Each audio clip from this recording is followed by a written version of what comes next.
আসসালামু আলাইকুম।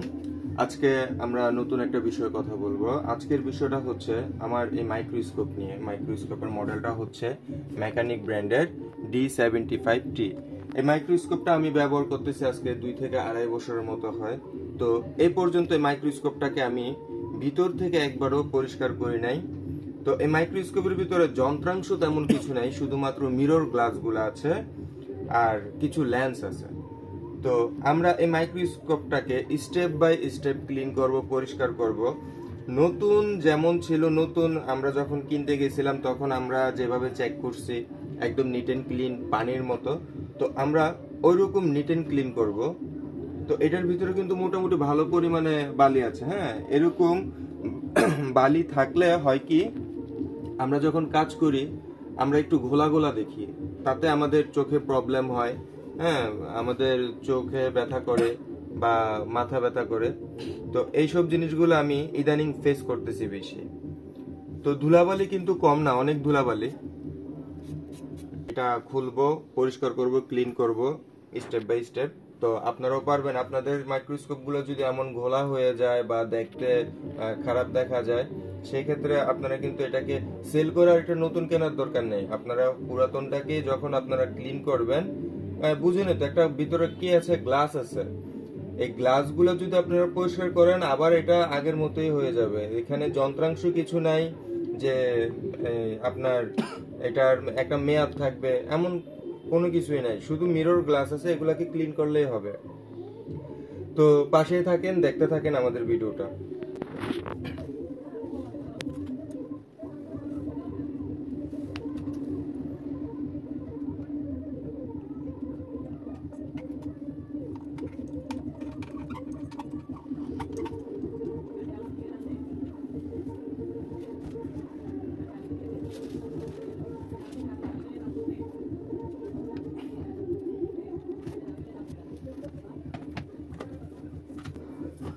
আমরা মাইক্রোস্কোপের প্রত্যেকটা পার্টস, প্রত্যেকটা স্ক্রু একটা ফ্রেশ একটা জায়গায় রাখবো, ভালো একটা জায়গায় রাখবো, যেন আমাদের কোনো কিছু মিসিং না হয়। বাস, আমরা খুলে নিলাম মাইক্রোস্কোপটাকে। তো প্রথমে আমরা যেটা করব, আমাদের 1 2 3 4টা স্ক্রু আগে আমরা খুলে নেব। তারপর আমাদের এই যে এখানে স্ক্রু আছে, এগুলা এলেঙ্গি স্ক্রু। তারপর এই লেন্সগুলো আমরা খুলে নিলাম। এখানে আমাদের স্ক্রু আছে।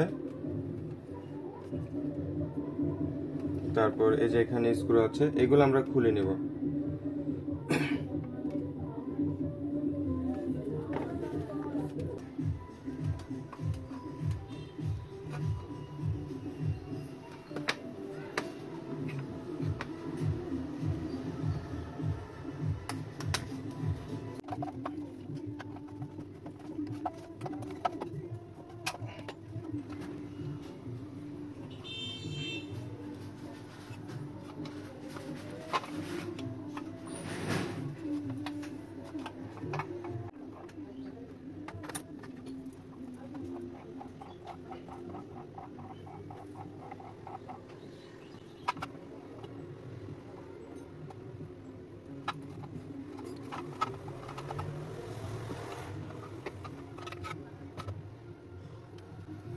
এই যে মিরর গ্লাসের ভিতরটা একটু নেওয়ার চেষ্টা করো। এই যে এত পরিমাণ ধুলাবালু, এই যে গ্লাসটি, হ্যাঁ, খুব ধুলাবালু আছে মোটামুটি। আমি একটা পরিষ্কার করে দেখাই, একটা দেখাইলেই আর একটা বোঝা যাবে।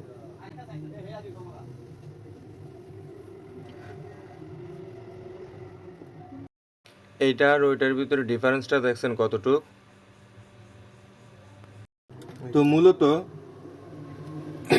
এই মাইক্রোস্কোপের ভিতরে এই যে মিরর গ্লাসগুলা, এই মিরর গ্লাসগুলা, এগুলাই মূলত আমাদের যেই দেখার কাজটা করে আর কি। তো এগুলার ভিতরে কিন্তু আমরা কখনো পরিষ্কার করি না।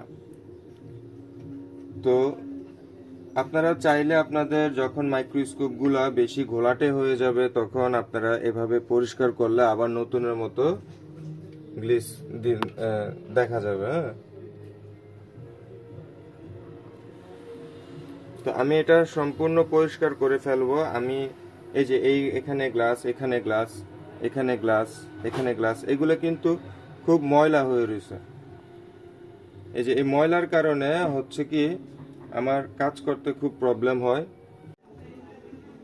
আমরা যখনই এটাকে পরিষ্কার করব, গ্লাসে কিন্তু কোনোভাবেই হাত দেওয়া যাবে না।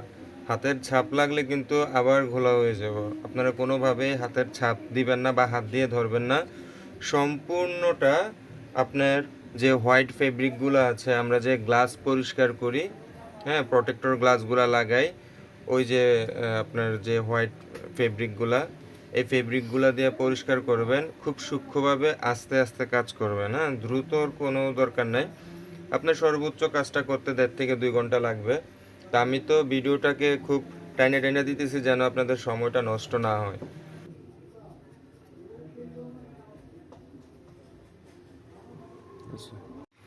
অবশেষে আমরা সেটআপটা আবার রেডি করলাম। তো এখন আমরা একটু দেখি এমন কেমন দেখা যায়। আপনারা দেখতে পাচ্ছেন একবারে ক্লিয়ার হয়ে গেছে, হ্যাঁ।